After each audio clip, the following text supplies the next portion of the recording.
10 nhân vật lịch sử có thật xuất hiện trong kiếm hiệp Kim Dung.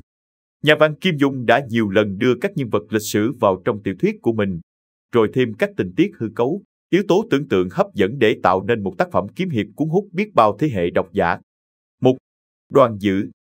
Theo lịch sử, Đoàn Dự còn có tên là Đoàn Chính Nghiêm.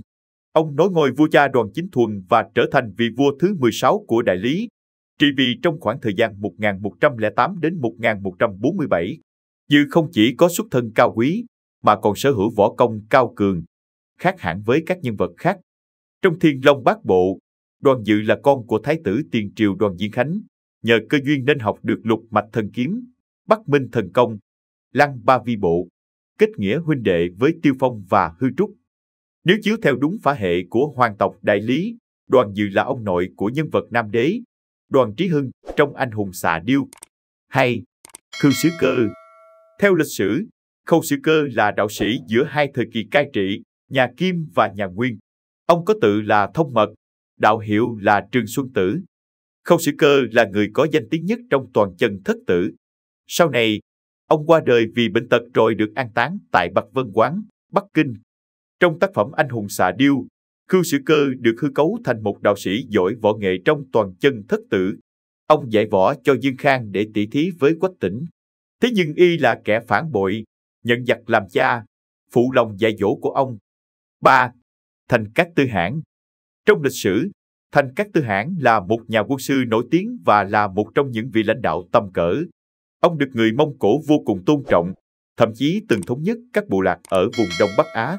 Các cuộc chinh phạt của Thành Cát Tư Hãn ở khu vực Á Âu ngày xưa đã giúp cho việc giao lưu buôn bán phát triển. Ngoài ra, Thành Cát Tư Hãn còn cho thi hành chính sách tự do tôn giáo, cho phép mọi tín đồ được tự do hành đạo.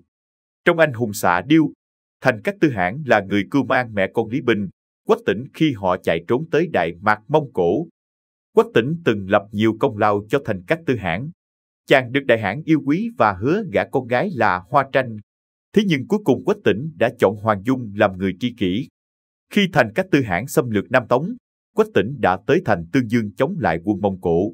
Sau đó chàng và Hoàng Dung về Đại Mạc vĩnh biệt ông. 4. Trương Tam Phong. Trương Tam Phong tên thật là Trương Quân Bảo, là người sáng lập ra võ đàn môn phái lớn nhất ở Trung Quốc. Theo lịch sử ghi lại, Trương Tam Phong là một người cổ quái, tóc dài, râu rậm, ăn khỏe và đi nhanh. Còn trong truyện kiếm hiệp của Kim Dung, ông xuất hiện trong 2 tác phẩm Thần Điêu Hiệp Lữ và Ỷ Thiên Đồ Long Ký. Ở hầu hết các phiên bản phim được làm lại, hình tượng của Trương Tam Phong là một ông già râu tóc bạc phơ, giỏi võ công và có phần kỳ lạ, sát với truyền thuyết về Trương Tam Phong trong lịch sử. 5. Hốt Tất Liệt. Trong lịch sử, Hốt Tất Liệt là đại hãn Mông Cổ, cháu nội Thành Cát Tư Hãn, đồng thời là người tiêu diệt Nam Tống, sáng lập ra Triều Nguyên. Trong Thần Điêu Hiệp Lữ, Hốt Tất Liệt được mô tả như một nhân vật phản diện đầy tham vọng, có âm mưu diệt trừ võ lâm Nam Tống. Hốt Tất Liệt chiêu mộ các cao thủ như Kim Luân Pháp Vương, Tiêu Tương Tử, Doãn Khắc Tây để phá đại hội võ lâm do Quách Tĩnh chủ trì, sau đó còn bày kế hãm hại Quách Tĩnh nhưng không thành công. 6. Chu Nguyên Chương. Phần lớn tình tiết về hoàng đế đầu tiên của nhà Minh trong Ỷ Thiên Đồ Long Ký là hư cấu. Trong tiểu thuyết, ông là một giáo đồ Minh giáo, nhờ cầm quân thắng trận nên gây dựng thanh thế. Ở cuối truyện, Chu Nguyên Chương lập mưu khiến Trương Vô Kỵ tưởng lầm là các tướng muốn làm phản. Vì vậy chàng bỏ đi cùng Triệu Mẫn. Chu Nguyên Chương sau đó khống chế Minh giáo, đánh bại người Mông Cổ.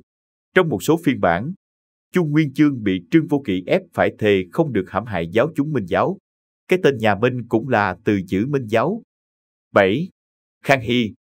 Trong lịch sử, Khang Hy là vị hoàng đế thứ tư của nhà Thanh, cai trị Trung Hoa từ năm 1662 đến 1722. Ông được nhận xét là vị hoàng đế tài giỏi và là người đã tạo nên sự thịnh vượng kéo dài 130 năm của nhà Thanh. Khang Hy còn được xem là một trong những vị hoàng đế vĩ đại nhất của lịch sử Trung Quốc, được người đời gọi là Khang Hy Đại Đế. Trong tác phẩm Lộc Đỉnh Ký của nhà văn Kim Dung, hình tượng nhân vật Khang Hy được xây dựng khá sát với lịch sử. Ông là một hoàng đế tài giỏi và kiệt xuất, nổi bật không kém gì nhân vật nam chính Vi Tiểu Bảo. Những sự kiện lịch sử có thật về cuộc đời của Khang Hy cũng được ghi lại trong tác phẩm này. 8. Trần Viên Viên. Theo lịch sử ghi lại, Trần Viên Viên vốn là kỹ nữ. sau đó trở thành thiếp của tướng quân Ngô Tam Quế. Bà được cho là một trong những nguyên nhân khiến Ngô Tam Quế dẫn quân Thanh tiến đánh Trung Nguyên. Còn trong Lộc Đỉnh Ký, Trần Viên Viên trở thành đệ nhất mỹ nhân. Theo nội dung truyện, Vi Tiểu Bảo đã vô tình gặp gỡ Trần Viên Viên ở một ngôi chùa nhỏ. Vi Tiểu Bảo đã đem lòng yêu thương người phụ nữ đã ngoài 40 tuổi. Ngoài ra, Trần Viên Viên còn là mẹ của A Kha, một trong những cô vợ xinh đẹp của Vi Tiểu Bảo. Trong phiên bản phim Lộc Đỉnh Ký của đạo diễn Hàn Đống, vai Trần Viên Viên được thể hiện bởi nữ diễn viên của Thanh, người đồng thời đảm nhận luôn cả vai A Kha. 9. Ngô Tam Quế. Ngô Tam Quế nguyên là đại tướng nhà Minh, là kẻ mở cửa Sơn Hải Quan dẫn quân Thanh vào biên ải, sau làm tướng nhà Thanh ở Vân Nam. Về sau hắn lại làm phản nhà Thanh và bị Khang Hy diệt trừ. Trong Lộc Đỉnh Ký, Ngô Tam Quế là nhân vật bị mọi người khinh ghét vì tội bán nước. Nguyên con trai hắn là Ngô Ứng Hùng có hôn ước với công chúa Kiến Ninh nhưng nàng bị Vi Tiểu Bảo đoạt mất. 10. Lý Tự Thành. Lý Tự Thành, sinh năm 1606 và mất năm 1645. Nguyên là một lãnh tụ vĩ đại của khởi nghĩa nông dân thời Minh Mạc. Ông lật đổ được nhà Minh nhưng sau đó bị người Mãn Châu đánh bại. Lý Tự Thành được nhắc đến trong tới 3 bộ tiểu thuyết Kim Dung. Trong Bích Huyết Kiếm, ông được nhân vật chính Viên Thừa Chí phò trợ, nhưng cuối cùng chàng bỏ ra hải ngoại vì nhận ra Lý Tự Thành không phải là minh chủ. Trong Lộc Đỉnh Ký, ông đi tu, vẫn còn sống tới đời Khang Hy và là cha của A Kha, vợ Vi Tiểu Bảo. Bộ Tuyết Sơn Phi Hồ lại kể về mối thù hận trăm năm của 4 gia tộc nguyên là vệ sĩ của ông. Video chúng tôi đến đây là kết thúc. Cảm ơn tất cả các bạn đã quan tâm tới Xe Hay V88 và theo dõi video của chúng tôi. Đừng quên like, share và đăng ký kênh. Đặc biệt đừng quên bật chuông để theo dõi những video khác nhanh nhất. Một lần nữa xin cảm ơn tất cả các bạn.